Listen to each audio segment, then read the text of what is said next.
Kid that shouldn't have made it, kid from Nacogdoches, Texas. Clint Dempsey Doodle. Kind of one of those things I wasn't going to be denied. People criticize me often. You can't take it seriously. It's the USA. But I get to have that attention because I'm good. We were carrying the weight of American soccer on our shoulders. I'm gonna put it shot. Probably unfair to 20 guys. When he looks at you, he looks like he wants to kill you. And I have respect for that. It's about how much are you willing to give to win. Heavy is the head that wears the crown. The USA has realized its dream. Dempsey through the wall. What can this kid do? So if you're looking for a series to watch during this World Cup, Paramount Plus has 3 must-watch soccer documentaries. Pulisic, a 9-part docuseries which gives you behind-the-scenes look at the life and journey of US star Christian Pulisic. It joins You Don't Know Where I'm From, Dog, which tells the story of Clint Dempsey's rise from a small town in Texas to becoming one of the most influential players in US soccer history. And finally, Billion Dollar Goal, a 3-part docuseries focused on the goal that changed the course of American soccer forever. You can stream all 3 documentaries exclusively on Paramount Plus. Everybody, we're going to take a quick break, but coming up next, we've got much more Morning Footy 48 Nations. At the start of every year, I find myself wondering again, constantly questioning life's mysteries. Could I make it in the UFC octagon? When Jeff Probst asks survivors, ready? Do they ever want to say no? Has Dexter ever considered meditation? Will Beth and Rip make it last on the new series Dutton Ranch? If not, Rip, call me. Stream new series and returning favorites, plus huge events. It's going to be the biggest year yet. Welcome to the Running Man. The rules are simple. Survive 30 days with the entire nation hunting you down. The grand prize, $1 billion! Win this game. Change your family's life forever. Hunt him down! People will sell you out in a heartbeat. What is happening? Welcome to the Running Man. I'm back. I'm really back. Why am I here? I'm not dead, right? Disruption on this campus will not be tolerated. If I look crazy, it's because that's how I feel. I don't know how to live in 2 worlds. There are others. But they're not like us. We need to get out of here. Now. Open your eyes. Paramount Plus has a mountain of movies. Wow. New movies. Timeless movies. Guys who are running out of time movies. So get in on the latest blockbusters. Trust me. And relive the moments that get you every time. And that's all I have to say about that. A mountain of movies, now streaming on Paramount Plus. This is European soccer's biggest stage. Written in the stars! What a difference she has made! The question is, can you handle it? Tell me, can you handle it? The crowd here feels electric. Stream every match of the UEFA Women's Champions League on Paramount Plus. I lost my dad and my aunt. What aren't you telling me? I'll never know what you've gone through, but I'm sure your dad will want you to be happy. I will not lose the company that my husband started. I want success. Get it for me. This business will bleed you dry. Dad, I'm playing on the house's money now. No, you're playing with the devil's money. What's the plan here? Gonna blow! Yeah, well, I'm just getting started. Landman. All episodes now streaming only on Paramount Plus. Things are heating up, that's for sure. We found this opportunity and we're working for it. My man. Tulsa King. All episodes now streaming only on Paramount Plus. You need a hug? You need a fist? Crutch, crutch, crutch. Crutch, crutch. Crutch, you need anything. I do have one question. We didn't mean right now.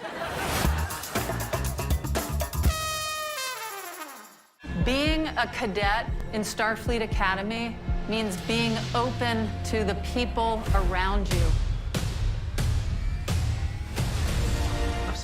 life getting away from stuff, letting someone in. That's hard. I want to be captain. I need to be captain. I owe you something. It is coming just for you.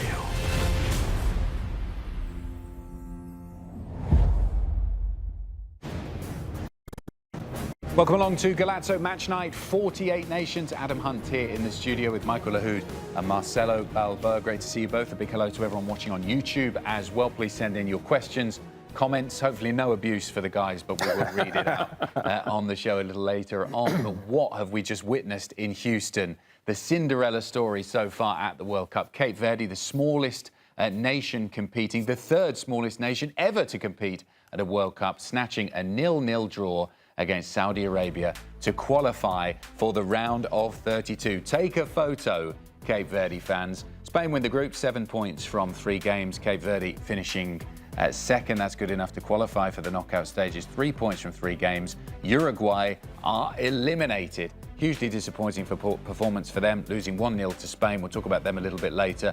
They got 2 points from their 3 matches. Saudi Arabia with the same number of points as well, so they're eliminated too. And Marcelo, these boys, Cape Verde, they did it. They did what they needed to do. Wasn't their best performance so far. They saved that for the other couple of games. But when the pressure was on, as they've done in the previous 2 games, they delivered. They knew what their objective was all you needed was a point, right? After looking, I'm sure somebody was watching the Uruguay game. And listen, every World Cup, there's a wonderful story.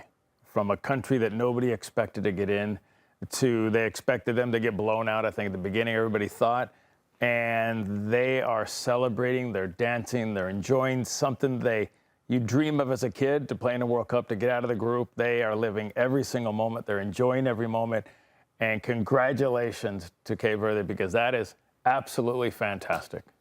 That's what football was all about, isn't it, Michael? We saw post-match, from the fans to the players, the coaching staff, everyone was almost crying with joy. Yeah, I'm just in awe of what we've just seen at this World Cup. And you talk about the most inspirational stories when we come into major international tournament.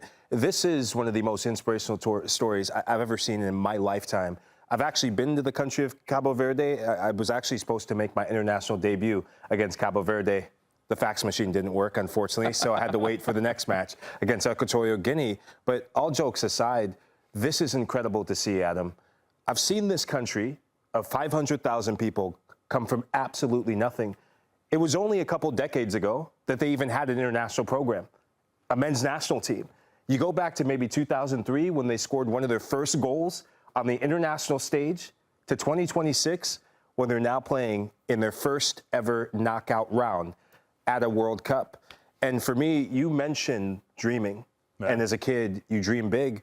And for me, I'm really inspired because this is a Cabo Verde side that's been dreaming big for a long time. Well, to put it into context, Cape Verde's population is about the same population as Colorado Springs.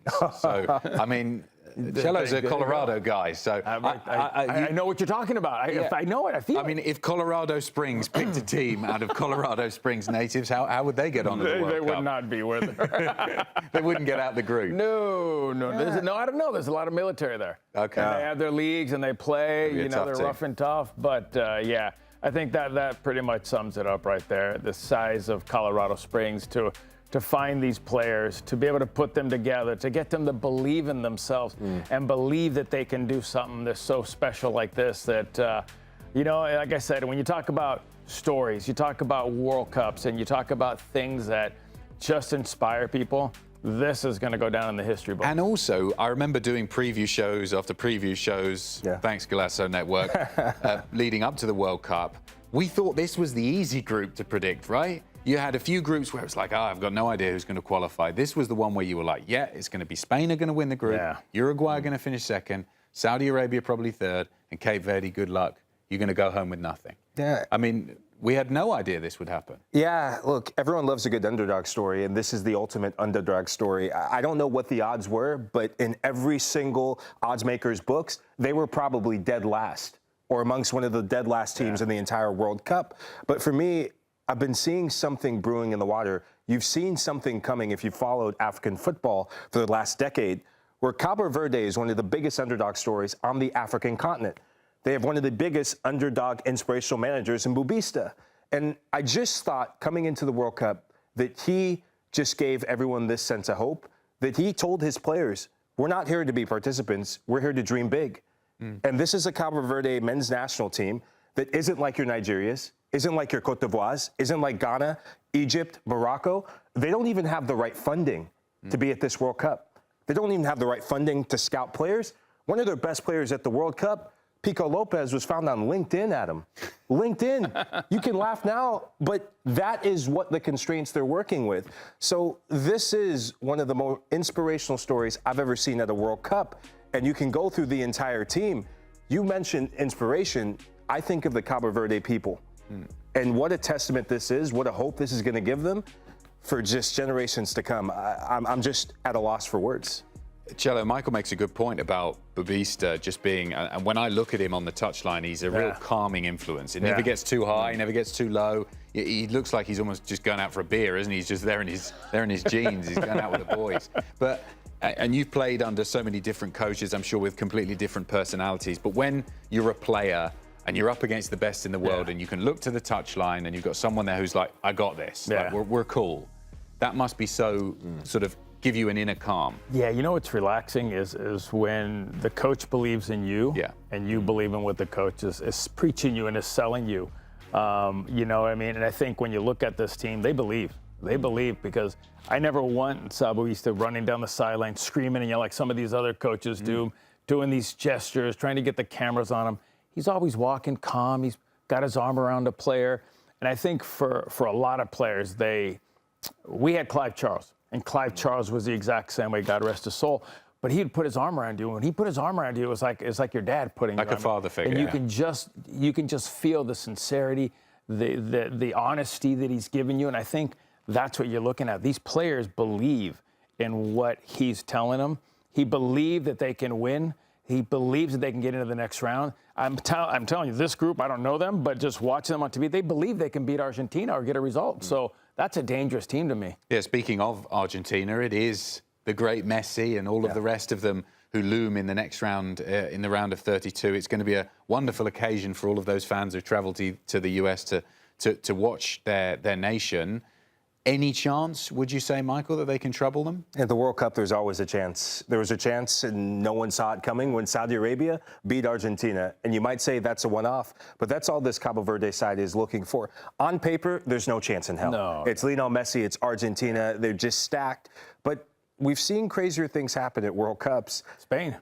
We've seen that as well. So for me, we have to keep in context how special it is. I think sometimes you go and you want to play championship manager and say, okay, Messi's going to go against you. Okay, that's a mismatch. But Cabo Verde has done something that only two other African sides have done in the World Cup, which has gone unbeaten in the group stage. The previous side was Senegal in 2002 and Cameroon in 1982. Doing what they've done is just slim to none. And when you look forward, there's some players who will have to have the game of their lives. And every single match for Cabo Verde, someone has stepped up to be the hero. In the opener against Spain, Vozinha, and his social media is proof of it. He was the hero. In the next match, Kevin Pena, he was one of the heroes, and Aurelia Valera was the next hero to get the goals. My big question is not who's going to stop Messi, but who's going to be potentially the next hero for Cabo Verde. So Argentina, in my opinion, probably have way too much quality. But I just want to celebrate what they've just done, because it's incredible. If they just stick to what they're doing, they're going to be in the game. If they try to do too much or they try to take it to another level, now you're doing things you haven't done in those 3 games. Now you open yourself up. If you don't open yourself up to Argentina and you play the way you've played, you've got a chance. Because maybe Messi has a bad game. Maybe he does. I mean, it's possible. We've seen it. It is possible. But I think this is the beauty of our sport. This day and age, anybody can beat anybody. And they're the ones that have proven this World Cup. Michael, what does this mean for African football? Because I think in a World Cup context in the past, often African teams have been quite lopsided. We've had the great teams, and I'll put them in that category, although they haven't necessarily won a World Cup. There have been some great African sides who've gone a long way, but then other smaller countries that have just had no chance. They were the whipping boys. But you've got a team here who I think everyone thought was going to be a whipping boy, but actually came in and has really performed. What does that mean for the continent as a whole? It's a great question, Adam. And look, as probably the biggest African football aficionado at this network, I just love talking about it. I'm just floored to see the representation of African football at this World Cup. For a long time, I've felt that African football has been marginalized, has been ill-represented, has been ill-marketed in the media and how people perceive it.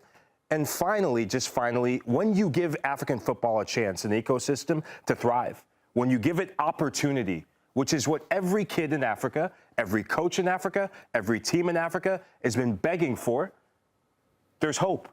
And so now the World Cup, first time you've ever seen 10 teams at a World Cup. There was a time in 1990, you were there, where there were only 3 African teams. 1990, that wasn't long ago. Now 2026, 10 teams get in. And how many teams are about to make the knockout round? Potentially 8. And my paper just fell. But they're like CONCACAF. We keep growing, they keep growing, right? The only thing we need now is what? You got to win it. If you want that respect, we have to win it. A team from Africa has to win it. Imagine if Morocco would have reached the final last year, what that would have done for African football. Just like a CONCACAF team reaching the final. So I think we're at a point where everybody respects, because when you're playing Ivory Coast and you're playing all these teams, they're good. Now getting there to a final and winning it, imagine what that would do for our country, Africa. Imagine what that would do hosting that trophy there. Yeah. Great point. Time for a short break here on Golazo Match Night 48 Nations. We'll focus on Spain, who won the group next. We're going to chat to our Spanish correspondent, Bill Kitramilides.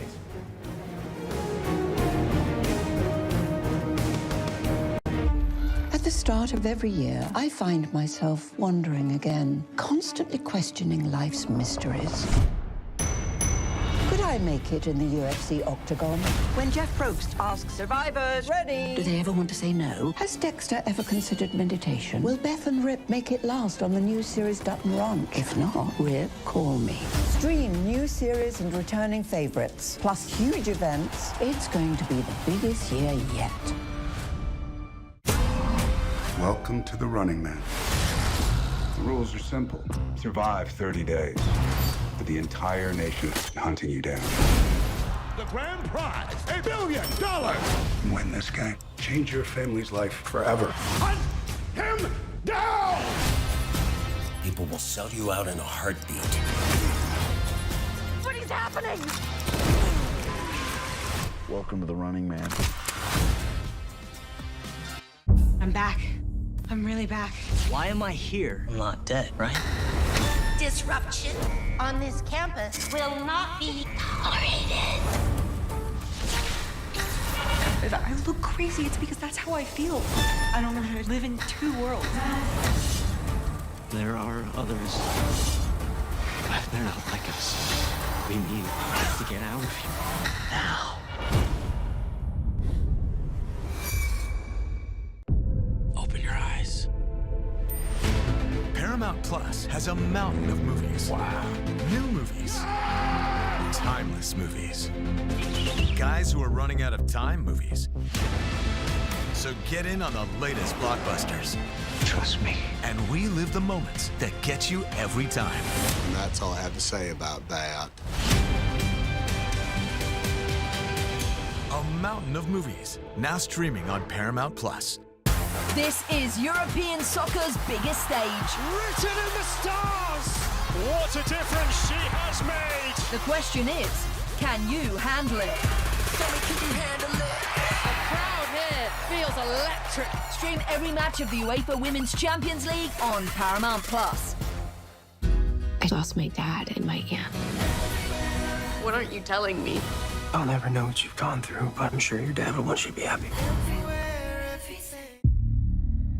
I will not lose the company that my husband started. I want success. Get it for me. This business will bleed you dry. Dad, I'm playing on the house's money now. No, you're playing with the devil's money. What's the plan here? Gotta blow! Yeah, well, I'm just getting started. Landman. All episodes now streaming only on Paramount Plus.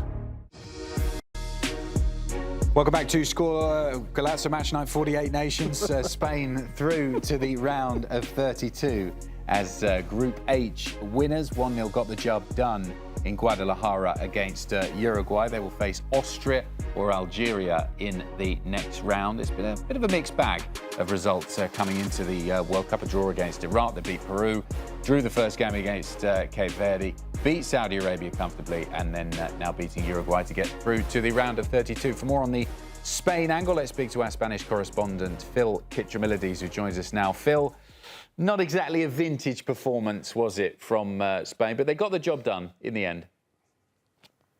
Yeah, I think you could say that. It wasn't a vintage performance at all. I would go as far as to say it was actually really quite a poor performance from Spain. They'll take positives from it. The greatest of those positives is that they're through to the knockout stages as group winners. So it is, you know, job done. 3 consecutive clean sheets. In theory, you couldn't ask for much more apart from a victory against Cape Verde in the first game. But I think if you analyse this performance tonight, there weren't too many bright sparks in terms of individual performances all over the pitch. We saw players performing under their level. Their only shot on target was the goal, which was an absolute howler. Another one from Muslera, the Uruguayan goalkeeper. And I genuinely don't think that there'll be too many other national teams and fans of other national teams seeing that performance from Spain tonight, and particularly fearing Spain. Of course, they can get better, they will get better, and there will be better performances from Spain. They won tonight, but I didn't think it was great at all. Phil, good to see you as always. I mean, so much when you talk about Spanish football right now is the health and the progress of Lamine Yamal. What did you make of his performance today? Getting a bit more time on the pitch, but not as effective as the first match where he was able to get a goal. No, it wasn't, was it, Mike? It wasn't his best performance. You know, when Lamine Yamal plays brilliantly, we'll say he plays brilliantly, and when he plays below his capacities, we'll say that. And you know, tonight wasn't amazing from him. There were a few bright sparks. There were a few nice dribbles. He set up Dani Olmo for what should have been the second goal in the second half with a brilliant run and pass. But he is not quite fully fit. He played 75 minutes today, so they're being really careful with him because, as we stress, and we've been stressing on Golazo Network since basically he got injured nearly 2 months ago. This is an injury with a really high percentage chance of relapse. So they're being really careful with him. They don't want to lose him for the rest of the tournament. 75 minutes tonight. A few sort of touches of genius, but not much from Lamine. But it wasn't just him. You know, all over the pitch, people were below par. I think the pitch, literally itself, didn't help. It wasn't the best pitch. It was a little bit bobbly. It rained a lot. But of course, that's the same for both teams. Having said that, Uruguay were not that interested in playing a huge amount of football for a large part of the game, and they were fouling a lot. They knew that a draw would probably be enough for them to go through. Spain, and you know, here the media here are absolutely furious at how the game was refereed, how the ref allowed lots of fouls to take place and weren't necessarily punished. And actually, I thought it was quite surprising to see Lamine get 75 minutes, given the context of the game. Uruguay were being very robust, and Lamine, yeah, he got 75 minutes. Hey, Phil, how are you? I mean, I guess I'm not going to complain about the refereeing because I think it's been a little bit physical, and I think they've been pretty consistent, so I'm okay with that. But what is it about this Spain? I don't see the energy. I don't see the excitement. I'm used to seeing the ball moving and them smiling and going and attacking. I feel like it's just like, okay, it's only the third game of the first round. We don't need to show our best. But it just seems like it's just missing that energy and that flair that we used to see from Spain.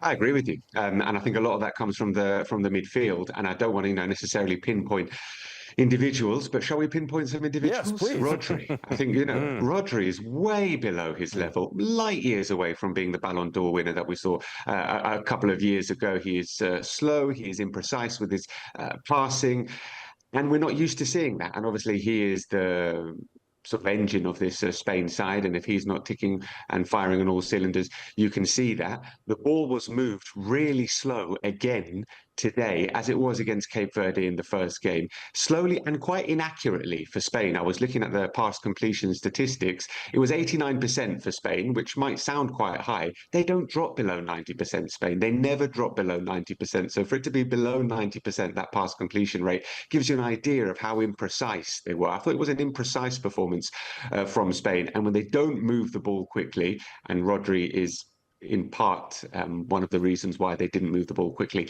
today. They do lack that fluency in attack, that spark, and then the two wingers, who are obviously the two players to give energy down the wings and bring something else in the attack. Well, Nico Williams is just absolutely miles off being fully fit and the player that he was 2 years ago. And Lamine is coming back from an injury, and we didn't see him at his best today.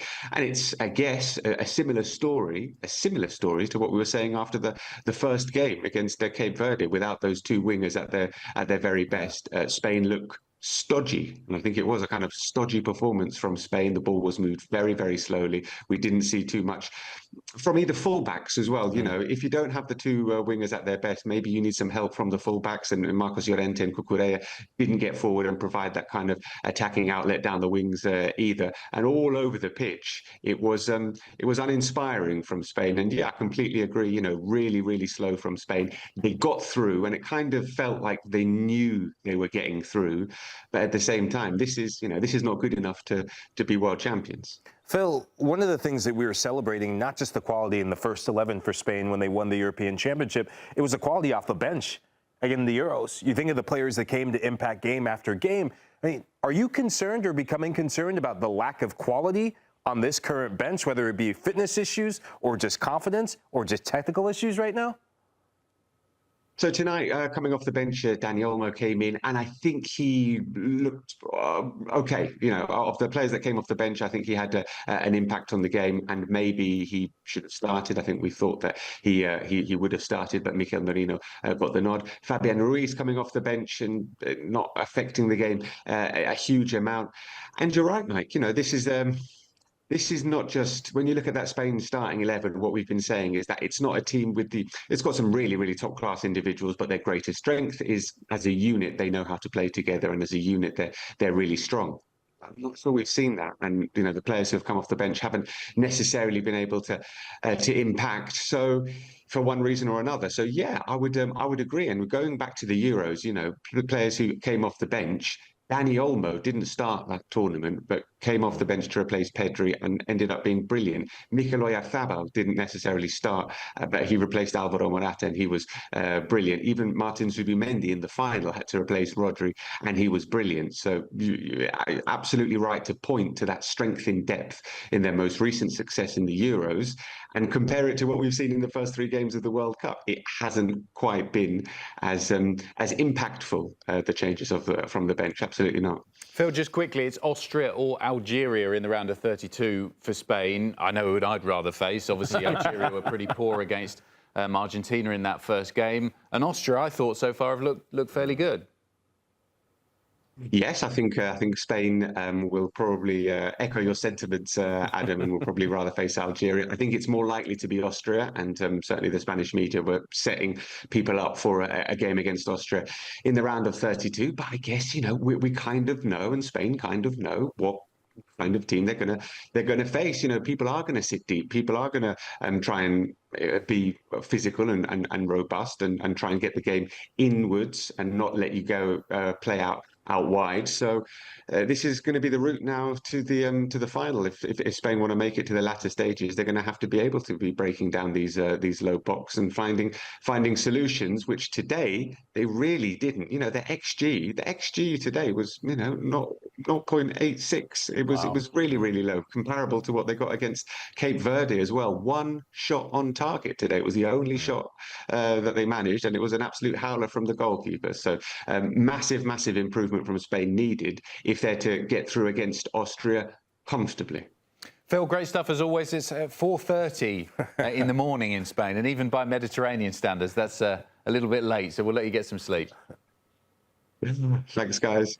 Great stuff. Time for a short break here on Golazo Match Night, 48 nations. We'll see you in a couple of minutes after this short break. At the start of every year, I find myself wondering again, constantly questioning life's mysteries. Could I make it in the UFC octagon? When Jeff Probst asks survivors, ready? Do they ever want to say no? Has Dexter ever considered meditation? Will Beth and Rip make it last on the new series Dutton Ranch? If not, Rip, call me. Stream new series and returning favorites, plus huge events. It's going to be the biggest year yet. Welcome to the Running Man. The rules are simple. Survive 30 days. But the entire nation is hunting you down. The grand prize, $1 billion! Win this game. Change your family's life forever. Hunt him down! People will sell you out in a heartbeat. What is happening? Welcome to the Running Man. I'm back. I'm really back. Why am I here? I'm not dead, right? Disruption on this campus will not be tolerated. If I look crazy, it's because that's how I feel. I don't know how to live in two worlds. There are others. But they're not like us. We need to get out of here now. Open your eyes. Paramount Plus has a mountain of movies. Wow. New movies. Timeless movies. Guys who are running out of time movies. So get in on the latest blockbusters. Trust me. And relive the moments that get you every time. And that's all I have to say about that.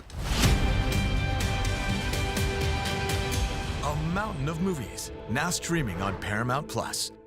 This is European soccer's biggest stage. Written in the stars! What a difference she has made! The question is, can you handle it? Tell me, can you handle it? The crowd here feels electric. Stream every match of the UEFA Women's Champions League on Paramount Plus. I lost my dad and my aunt. What aren't you telling me? I'll never know what you've gone through, but I'm sure your dad will want you to be happy. I will not lose the company that my husband started. I want success. Get it for me. This business will bleed you dry. Dad, I'm playing on the house's money now. No, you're playing with the devil's money. What's the plan here? Gonna blow! Yeah, well, I'm just getting started. Landman. All episodes now streaming only on Paramount Plus.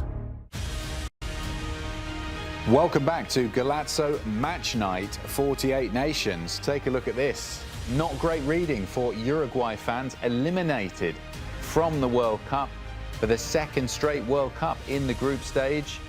It is Cape Verde and Spain who finish above them to qualify for the next round. Uruguay picking up just 2 points from their 3 games in Group H, eliminated alongside Saudi Arabia after another disappointing performance, losing 1-0 to Spain. I talked about what it meant there. We are talking about former winners of the World Cup, Marcelo, although it was a long time ago, but they have won the World Cup twice in their history. What does this mean for a very proud football nation? Oh, wow. Very disappointing. I think that they're at a point now that you lose Luis Suarez, you're looking for that next forward. This is a group that Marcelo Bielsa probably needs to resign in the next 48 hours. And give them an opportunity to start pushing forward with maybe some younger players, giving some under-20 guys, start bringing that next group of kids. Unfortunately, asking Muslera to step down or retire from the national team, I think that's where this team's at. They're almost at a point where they have to rebuild it a little bit because, listen, unless, and the rumors are saying that Muslera asked to come off the field, I don't know any player in the world, unless he's injured, that's going to want to come off the field at a World Cup. So I think that's a little odd there. Then you take out Valverde.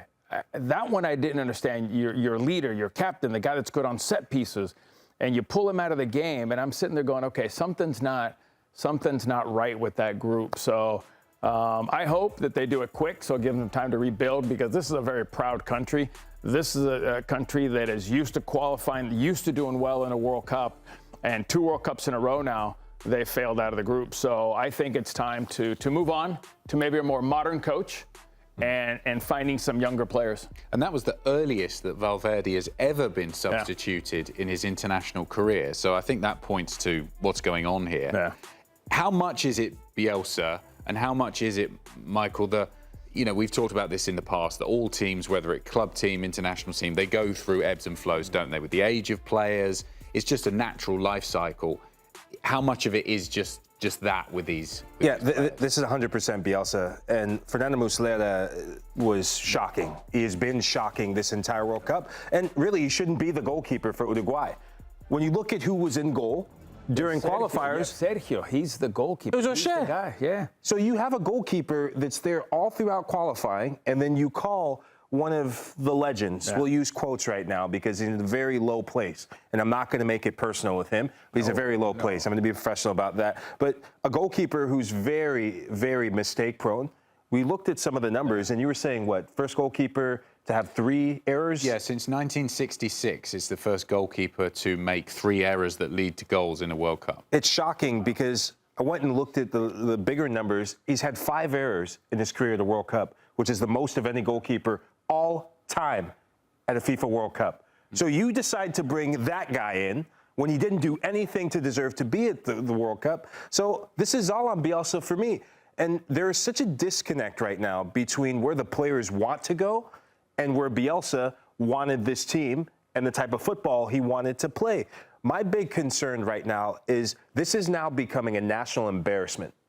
This is an iconic embarrassment. Uruguayan football, for me, Marcelo, and you can disagree or agree, it's at an all-time low right now. Back-to-back World Cups where, okay, the last World Cup, you could say maybe some of the nerves, it's Luis Suarez and Cavani, maybe it's the next chapter or the next generation not ready to take the mantle yet. This was supposed to be where things got better. This was the Uruguay side that halfway through qualifiers were top of the table. Top of the table. Under Marcelo Bielsa. Thank you very much. He has his moments. The problem is everything you hear about it, he's very demanding, he's very strict, he's very this, he's very that. And we kind of saw it when the U.S. beat him. And it wasn't a first team. It was a smackdown by the second team. And you can see the frustration on the players. You could see the way they were playing. You can see Bielsa, the way he walked off the field. Marcelo Bielsa walked off the field. So I think this has been going on for more than just this World Cup. I think it was leading into this World Cup. And at that point, I think that the Federation probably should have made a move right before the World Cup. But you know what? Let's be honest. You respect this man so much for what he's done in the past and everything, his history of what he's been doing. So I think you try to give him a chance to see if he can fix it. But it was clearly not working for the players or for Marcelo. And that stat there, the last time they won under Bielsa was 257 days ago. It was almost a year ago. I've heard and read a lot of people saying that, that the game has maybe moved on a little bit from the tactics and the style of management of Bielsa. What does that mean for someone who doesn't necessarily know from a player's perspective when a manager is failing to get a tune out of a team? Why is that? I think it's ego. I think it's stubbornness with Bielsa, and we've seen that at different clubs. Look, he's one of the godfathers of modern football. So many of the modern managers, even Pep Guardiola, went to learn underneath him. And so that's a testament to respect of what he's meant to the modern game. Intense, high pressing, very demanding. But you look at the modern player, and you were one of the players that set the tone for so many of us who played the game here at the network, so thank you for that. Where the game has changed, the tough love nature, you can't do that anymore. And I was in that hybrid mode or that hybrid period where I learned from some of the tough love guys, like you, your Jesse Marshes, who we could handle some of that. But there was a bit of that, I kind of want coach to listen to me and kind of, okay, coach, this is how we actually feel. And I'm a firm believer in this. You're only as good as a manager as the players that want to play for you. Looking at this Uruguay side throughout the World Cup, 45 minutes, I'd say 40 minutes aside, against this Spain team, they didn't look like they wanted to be there. They didn't look like they wanted to follow a local Bielsa. And for me, taking out Fede Valverde in the 56th minute, that's a sackable offense in itself. You're down a goal, your captain, the best player on your team, you take him out for what? You need a goal. For what? Tactics? That's a stubbornness for me. That's to prove a point. And I'd love to see what he says after the game, Adam, because this is where you really find out about his intentions and about the intentions of the Federation. Well, it sounds something needs to be done. He's thrown the players under the bus with what he said about the goalkeeper. From what it sounds like, I would think after reading that comment, he volunteered. Who's going to volunteer to come off? I mean, I made a mistake. Let me help you recover. Let me help you get back in. But listen, I think modern-day soccer needs a modern-day coach. And that means a coach that understands when to put the arm around you, when to bite into you, when not to bite into you, but not always biting into you. That was our school. That was our style. Coaches would beat you and yell at you and scream at you and make you run. But that was our era. This era is different. You've got to know your players. You have to know if I've got to put my arm around you or if I can bite into you. But you got to know the players. He just does what he does. He bites into everybody. He does everything the way he used to do it 20 years ago. And it doesn't work anymore. It just doesn't work. Look at the modern-day coaches that are successful. They're younger. They've changed. They're changing and just growing with the sport. Unfortunately, it worked for a while. Initially, it worked. Not a problem. But over time, what happened? Players got tired of it. They got pissed off. And they rebelled. And that's what you got today. And I think you can point to an older manager who's managing for a South American nation in Carlo Ancelotti. He's in that similar age bracket, but even just watching them from the outside, the way they go about it is completely different. Ancelotti looks like, a father figure. He's a friend to the player when he needs to be.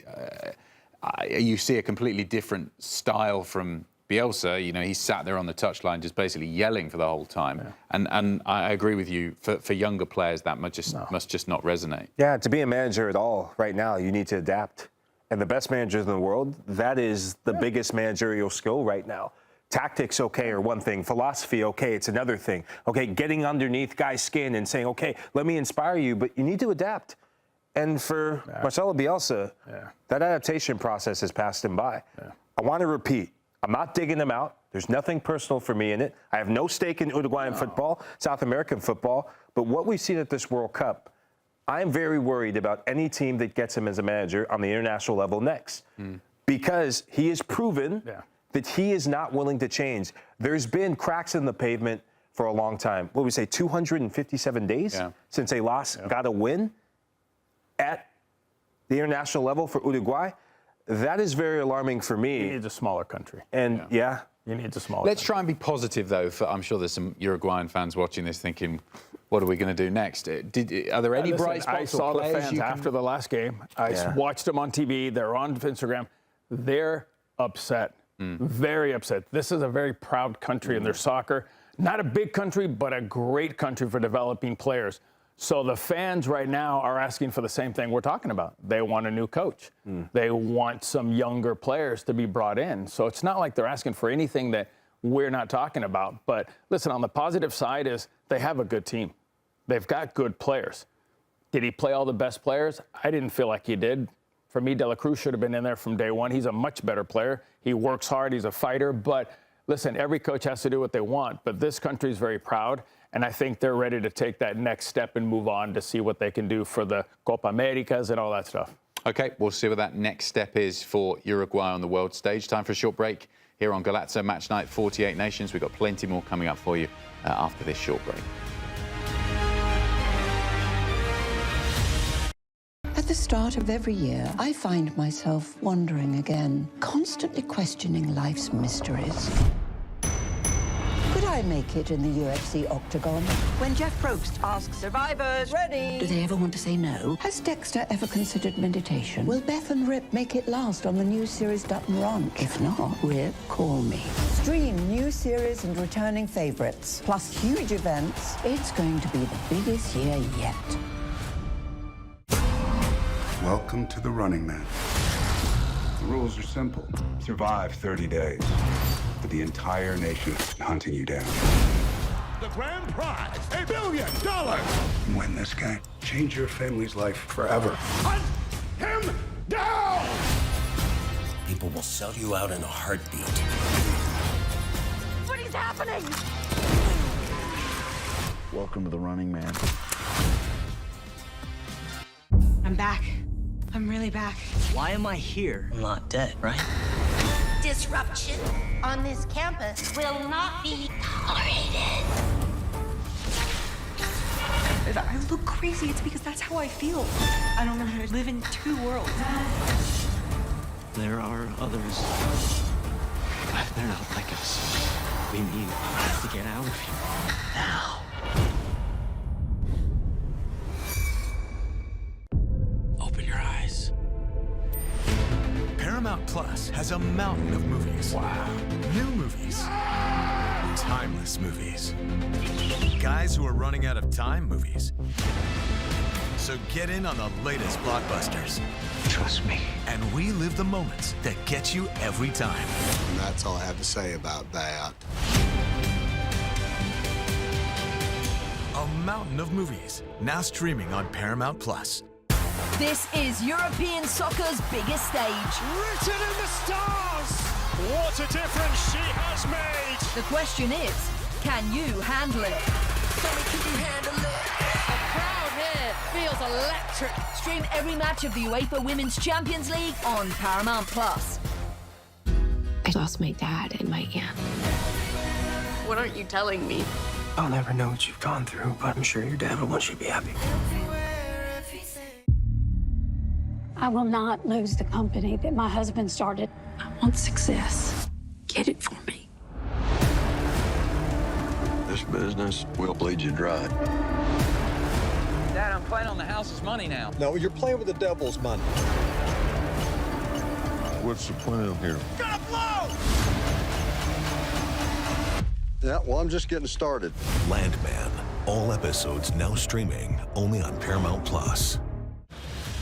Welcome back to Golazo Matchnight 48 Nations. Let's turn our attentions to Senegal, who got a win over Iraq to all but clinch a spot in the round of 32 in third place in their group, peaking at the right time in their group stage matches so far. Started a little bit slowly, but much, much better. Pap gave a star man with 2 goals in the game. For more on Senegal, let's chat to our African football correspondent, Mbizo Zamani. And Mbizo, great to chat to you as always. Was this more like it from Senegal today?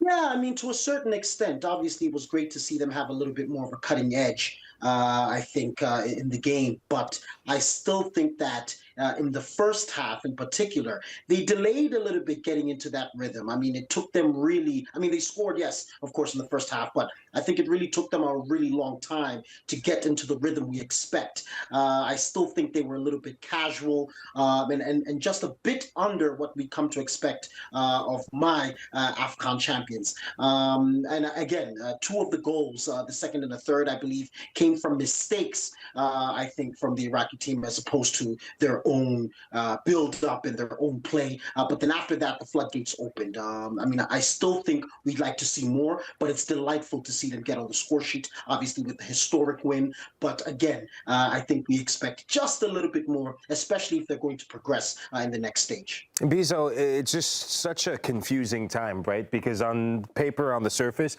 Senegal, they get 5 goals. It's a 5-0 win, albeit with a red card. I think they actually become the first African side to score 5 goals in a World Cup match. So check that box off. But there seems to be some more question marks than a bit more answers. When you look at the subs that came into this match, how would you just say they impacted this match? And what did you like about their play? And maybe what message would you say to Pap Thiaw of get some of these guys on the field? I'll start with the second one, Mikey. I mean, for me, Ilman and Die, or as some people like to call him, Skillman and Die. I think for me, he has to play. He has to start. I think he gives them something a little bit different than what they already have. I mean, of course, they have quality players in practically every position, players that can impact the game, including Asana Diao. But you know, for me, he's the kind of player with his inventiveness, with his creativity, his vision, the way that he moves, his balance. I think he's something that they've really been missing. Although, I mean, you know, they were able to get on the score sheet before his entrance, but you know, Pape Gueye was able to play in the way that we recognize. Again, some of his goals from the AFCON, it was like deja vu watching those fly in against Iraq. But you know, for me, I would say to Pap Thiaw, you have to play Ilman Ndiaye. You have to play him. He has to be on the pitch. Make space for him somehow. I'm not really a big fan of Nicholas Jackson I'd say, anymore, because I have been a huge advocate for him in terms of his movement and the way that he plays. But again, when he came on today, he was a little bit ineffectual for me. So, you know, I would really say that Ilman is a key player that has to play on a regular basis. And obviously, we know Pape Gueye, what he's capable of. So yeah, that's my thinking. I think what he really needs to do is start to talk to them about being casual. I think they're so good and they're so confident on the ball that they tend to be a little bit too casual. And I think that's something that they need to get rid of in their game, because that sense of urgency, particularly in transition from time to time, will be key for their victory. Watching the games, I saw the France game, 66 minutes, they played well. Let's be honest, they played well. And then, of course, a team, we all know mistakes are made, and that's where goals come from. Then against Norway, a little maybe not as good, but in a tournament you've got to build. Do you not feel that they're building little by little in every game to get to a point where they're starting to play some better soccer? Because I saw the France game and I thought, wow, they were good. And then, of course, you got Mbappe, you got your things, but this is a team that seems to just be building little by little and gaining that confidence at the right time. Actually, as opposed to building, I'd rather say that they're fluctuating, because as you correctly said there, they began very well against France. And obviously when France changes gears, they can be almost unstoppable, which they have been, not just in that game, but since then. But then there was this incredible dip against Norway, a team who I think for a squad like Senegal is very beatable. And they just didn't seem to get out of their gears. And then now, again, all of a sudden, you get back to top form, although, again, in the second half, as opposed to jumping out of the gates in that fashion to begin with. So as opposed to this building from a poor performance to better and better and better, they're rather fluctuating. They begin well, they dip, then they dip again, and then, you know, they get better afterwards. And that's the concern with Senegal. And again, this casual nature of theirs, where they kind of dip in intensity, dip in form, and then all of a sudden we see it again. This is not something that's unfamiliar to me. I felt like they've done that in the last couple of big tournaments, where we've expected a certain kind of team and they've come out in another way. And then once we've said, maybe this is not the Senegal that we're expecting, they then switch gears again. So, you know, this inconsistency, I guess is the word that I would use, is troublesome. I hope that this is the beginning of them getting into the gear that we expect of them, playing the quality of football we expect of them. But I think it's more of a fluctuation than a building, and that again is concerning. And Bizo, you've told us over the past couple of weeks that Senegal at the World Cup, not necessarily the most happy of camps, shall we say? And I'm putting that in, I'm phrasing it a specific way there. Is there a suggestion that because of this victory and the fact they're sort of settling into the tournament, that they're all pulling in the right direction now? What are you hearing from inside the group? Yeah, I mean, we've all heard some of the reports that are coming out of the camp, maybe some unpaid bonuses, some unhappiness with some of the squad selections. But, you know, it's like I've said to many people, I think at this point in time, these are issues you need to put aside. You know, you're carrying a nation and actually really a continent on your shoulders. And so I think that your focus should really be on your performance and some of those, you know, internal issues, which don't sound to be, focused around morale, but rather on some administrative issues. I think, you know, they should really just try to put those aside. And for certain, Adam, I believe that this victory will be a sort of impulse, making them perhaps believe again in their own potential. You know, and I think that will be key to lifting that morale and getting them out of this, I'd say, malaise. Perhaps it is because they've just won the AFCON. Maybe there is a lack of hunger. I'm not sure exactly what it is, but I think you're absolutely right that this can inject, I think, a little bit of passion, a little bit of fire, a little bit more aggression, and urgency, again, is another word that I would use that's key for them. And hopefully they can kick on and do something special, the kind of something special that we were really all expecting. Okay, not quite sure of qualifying for the knockout round yet, but we'll have to wait and see over the next couple of days. And Bizo, great stuff. Thanks very much for joining us here on Golazo Match Night 48 Nations. We're going to take a short break and we will preview the games coming up in Group G. Next, we've got New Zealand against Belgium, Egypt against Iran. At At the start of every year, I find myself wondering again, constantly questioning life's mysteries. Could I make it in the UFC octagon? When Jeff Probst asks survivors, ready? Do they ever want to say no? Has Dexter ever considered meditation? Will Beth and Rip make it last on the new series Dutton Ranch? If not, Rip, call me. Stream new series and returning favorites, plus huge events. It's going to be the biggest year yet. Welcome to the Running Man. The rules are simple. Survive 30 days. But the entire nation is hunting you down. The grand prize, $1 billion. Win this game. Change your family's life forever. Hunt him down!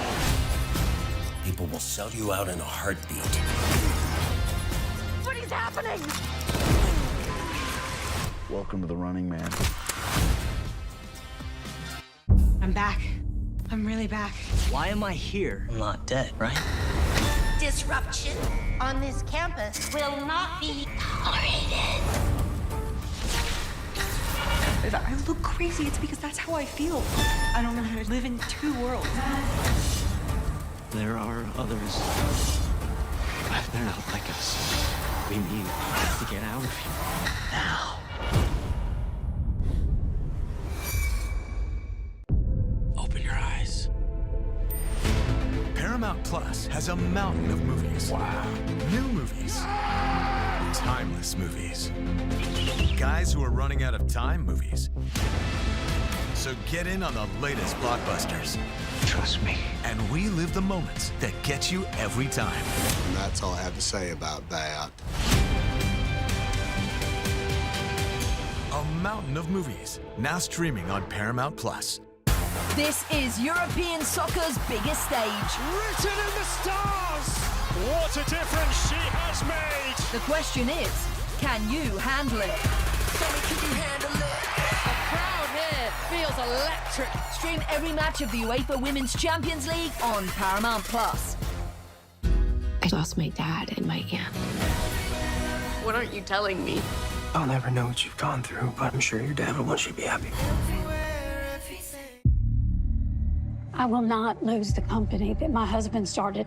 I want success. Get it for me. This business will bleed you dry. Dad, I'm playing on the house's money now. No, you're playing with the devil's money. What's the plan here? Gonna blow! Yeah, well, I'm just getting started. Landman. All episodes now streaming only on Paramount Plus. Welcome back to Golazo Matchnight, 48 nations. 2 more games to look forward to. We're going to start with New Zealand against Belgium. The starting lineups are in for us. New Zealand, our Kiwis, Marcelo. We've got it on the screen there, but there they are. There are my Kiwis. What we're starting with. There you go, coached by Darren Beasley. He was a Colorado Rapids assistant coach. Got to talk to him a little bit, and this is typically what he likes to play in a 4-2-3-1 with Chris Woods up top. I mean, fantastic. For me, when you look at Sermon here, a Portland player, no Boxall tonight. He's on the bench, but you've got Bell, you've got Just, you've got Thomas Singh. This is a team that's going to fight and scratch, and they remind me a little bit of Australia. Going to back it in a 5-4-1. They're going to defend. They're going to hit you quickly on counterattacks. Michael, the Belgians, how are they feeling and lining up going into this one? Yeah, hopefully Rudy Garcia will have a different baseball cap on because it hasn't been working in terms of style, and it hasn't been working on the pitch. So Thibaut Courtois, Romelu Lukaku on the bench. You like that one, Adam? All right, right where he belongs. Well, he's on the yellows. Yeah, he's on the yellow, but he'll be an impact sub coming on. Thibaut Courtois, you don't need to say anything about him. He actually was the difference in their last match where I think you can make an argument that Ian could have won that game without him standing on his head. Nathan Ngoy got that red card. That's why Arta Teata, who plays for Eintracht Frankfurt, comes in, had a struggle of a season with Frankfurt. He needs to step up, dust himself off, and really get going. Hans Van Aken, we see him play in the UEFA Champions League with Club Brugge. He comes in. I wouldn't be surprised if Van Aken went in as the number 10 and Kevin De Bruyne comes in as one of the 2 double pivot midfielders. Jeremy Doku back. Congratulations to you. He's a new papa. He's a new father. So he is slotted into the lineup. De Ketelade, Charles De Ketelade. We know him from Atalanta. He's back in the 11. This team is going to be different, much different. Just one player. That's all it took. One player with pace that can get in behind, draws attention. Fantastic. Well, they certainly need a performance out of those players in this game. Let's move on to the other one kicking off at the same time. We've got Egypt against Iran. We're going to begin with the Egypt lineup. Yeah, this is an Egyptian side that's looking to make history and get to the knockout round for the first time and also do it as a group winner. So for Egypt, Mohamed Hani, I think he has been a revelation. I really liked watching him at the Club World Cup with Al Ahly. Look for him to bomb up and down like we see with so many African teams. And speaking of bombing up and down and having the freedom to express yourself, is Zico. He scored a goal in their last match against New Zealand. His relationship with Mohamed Salah, there was a goal that Mohamed Salah scored where it was Zico going in as the attacking midfielder and Mohamed Salah coming underneath. Their interchange is going to be impressive. We know Imam Ashour already scored a goal at this World Cup against Belgium, and Trezeguet in for Marmoush, who's on the bench. So big opportunity for Trezeguet. Iran trying to cause an upset in this game against Salah and co. And these are the boys who are going to do it. Yeah, big shout out to their hero, the unsung hero from their last match in Ali Reza Biranvan. When man of the match stood on his head, he'll have to do that again today against an Egyptian side that's feeling themselves a bit. And speaking of feeling yourself, in that opening game against New Zealand, it's Rami Ramazani who really was the star of the show. Really good service in the final third for the likes of Taremi, who's going to be starring up there. One player that I think could be a difference maker off the shoulder of Taremi is Moebi. He scored a very well-taken headed goal. He's a bit of a fox in the box, and any space that Taremi leaves for him, he will gladly ghost in and cash in on. OK, there are your teams. We're looking forward to watching both of those games. Time for a short break here on Golazo Match Night. 48 nations. We'll be back at half-time with all of the reaction for you. At the start of every year, I find myself wondering again, constantly questioning life's mysteries. Could I make it in the UFC octagon? When Jeff Probst asks survivors, ready? Do they ever want to say no? Has Dexter ever considered meditation? Will Beth and Rip make it last on the new series Dutton Ranch? If not, Rip, call me. Stream new series and returning favorites, plus huge events. It's going to be the biggest year yet. Welcome to the Running Man. The rules are simple. Survive 30 days. But the entire nation is hunting you down. The grand prize, $1 billion. Win this game. Change your family's life forever. Hunt him down! People will sell you out in a heartbeat. What is happening? Welcome to the Running Man. I'm back. I'm really back. Why am I here? I'm not dead, right? Disruption on this campus will not be tolerated.